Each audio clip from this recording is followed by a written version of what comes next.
Shout out to Jarrid Williams, man. We signed Jarrid Williams as well, man. Former Philadelphia Eagle. That is where we had to start. That's where it literally is. As soon as I saw that, I said, this is a no-brainer. I love the signing.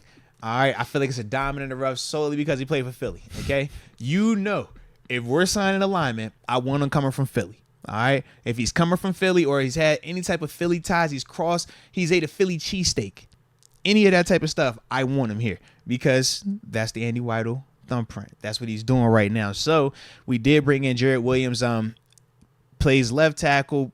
Honestly, man, they had him swinging too with some of the stuff I was reading.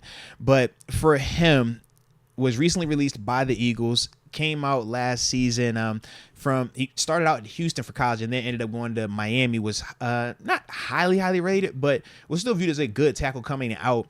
But was with the Eagles and Lions practice squad last year. I want to say he started with the Eagles, then went to Detroit for a couple of weeks, then went back to Philly. They signed him like right when the season ended or like at the end, like December, January time frame. And he was on their roster up until, was it a couple days ago when, it was a couple days ago, I guess now, because I don't even know what today is right now. But it wasn't too far ago. Yeah, we picked him up on Monday, was it? Right. So whenever we picked him up, they released him probably like a couple days prior to that, and like we said, was the whole Charleston Rambo, them swapping those two guys out for each other, and that's ultimately why we went ahead and brought him in. But to me, man, you can never have enough offensive linemen right now, man. When we talked about what we've been trying to do this offseason, what has been the biggest focal point, the trenches, revamping the offensive line, bringing in new bodies.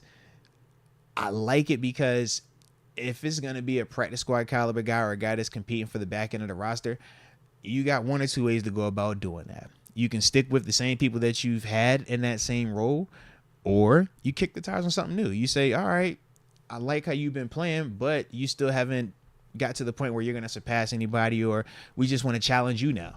Instead of it just being competition for Chooks and Dan Moore, how about we get some competition for the 2 deep, for the 3 deep?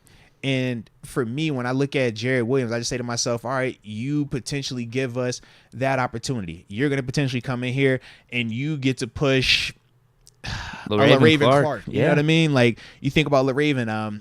You think about, what was the other cat that we had brought in? I don't know. There's some guy named Dylan Cook on this step. That's what I was talking about. We brought him in like earlier on. He's another one of them, those type of, like off-season doesn't count. It's like the exemption from the 53 or whatever. Yeah, because he's not a top 53 contract guy, so it doesn't count against the salary cap or nothing like that. So that's why it doesn't get mentioned that often. We got our top 3 locked in for the tackle. Mm-hmm. Broderick, Dan Moore, and Chooks. Yes. So if we are going to keep 4 guy for the week in and week out roster, I mean, look, LaRaven Clark's been around a little bit, but I don't think anyone's saying he's like a world burner out here. Like, I feel great about my depth. I don't have to bring in nobody. Like, nah. So that's why you bring in a guy like a Jarrid Williams.